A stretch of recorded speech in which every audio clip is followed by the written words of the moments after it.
ഈ മാവൊക്കെ അരച്ച് വെക്കണ ദിവസം കുറച്ച് ലേറ്റ് ആയിട്ടാട്ടോ ഞാൻ എണീക്കാം. ഒരു ചമ്മന്തി ഒരു സാമ്പാർ ഉണ്ടാക്കിയാൽ പോരെ, പെട്ടെന്ന് എൻ്റെ പണി തീരും. ഇന്നാണെങ്കിൽ നമുക്കിവിടെ ഇന്നലത്തെ മാവ് ഉണ്ടായിരുന്നു കേട്ടോ. അപ്പോൾ നൈനും പറഞ്ഞു അവൾക്ക് ദോശ മതിയെന്ന്. ഇന്നലെ ഇഡ്ഡലി ആയിരുന്നു കേട്ടോ. പിന്നെ അതിൻ്റെ കൂടെ ഞാൻ സാമ്പാർ ഉണ്ടാക്കാമെന്ന് വിചാരിച്ചു. പക്ഷേ നൈനൂന് അതിഷ്ടമായില്ല.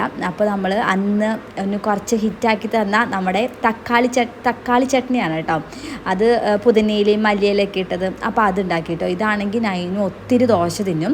പിന്നെ ഇന്ന് നൈഹുക്കുട്ടിയുടെ സ്കൂളിൽ ഗ്രീൻ കളർ ഡേ ആണ് കേട്ടോ. അപ്പോൾ green colour dress, green colour food എല്ലാം കൊണ്ടുപോകണം. അപ്പോൾ ഞാനാണെങ്കിൽ പിസ്ത പാൻ കേക്ക് ഉണ്ടാക്കി കൊടുത്തു കേട്ടോ. അത് അവൾക്ക് കൊടുത്തത്. പിന്നെ പേരയ്ക്ക ഉണ്ടായിരുന്നു, അതും പച്ച കളറാണല്ലോ. അപ്പോൾ അതും കൊടുത്തു. അങ്ങനെ നൈഹുക്കുട്ടിയുടെ പാക്കിങ് കഴിഞ്ഞ് ഡ്രസ്സ് ഇടാൻ പോയിട്ടോ. ഇത് ഞാൻ ഇവളുടെ 3ാമത്തെ ബർത്ത്ഡേക്ക് സ്റ്റിച്ച് ചെയ്തതാണ് കേട്ടോ. നല്ല ഭംഗിയിട്ട് കാണാൻ വേണ്ടിയിട്ട്. ആ കളറും ആയതുകൊണ്ട് ഗ്രീൻ കളറിലേക്ക് മാച്ചായ ഒരു ഡ്രസ്സാണല്ലോ. അപ്പോൾ നൈഹുക്കുട്ടീനെ റെഡിയാക്കി 2 കൊമ്പൊക്കെ കെട്ടി. ഇന്ന് പിന്നെ നൈനുവിന് ഞാൻ കണ്ണും പിരികവും എല്ലാം എഴുതി കൊടുത്തു കേട്ടോ. പിന്നെ കുറച്ച് നമുക്ക് കുറി ഇല്ലാത്തത് കൊണ്ട് ഞാൻ മഞ്ഞപ്പൊടി വെച്ചിട്ടൊരു കുറി ഉണ്ടാക്കി കൊടുത്തു.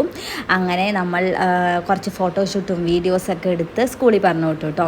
നൈഹുക്കുട്ടീനെ സ്കൂളിൽ പറഞ്ഞു വിട്ട് കഴിഞ്ഞിട്ട് ഞാൻ ഇന്ന് വേഗം ഒരു കഞ്ഞിയും പയറും മാത്രമേ വെച്ചുള്ളൂ. അതൊക്കെ വേഗം വെച്ചിട്ട് ഇന്നൊരു കേക്ക് ഉണ്ടാക്കാണ്ടായിരുന്നു കേട്ടോ.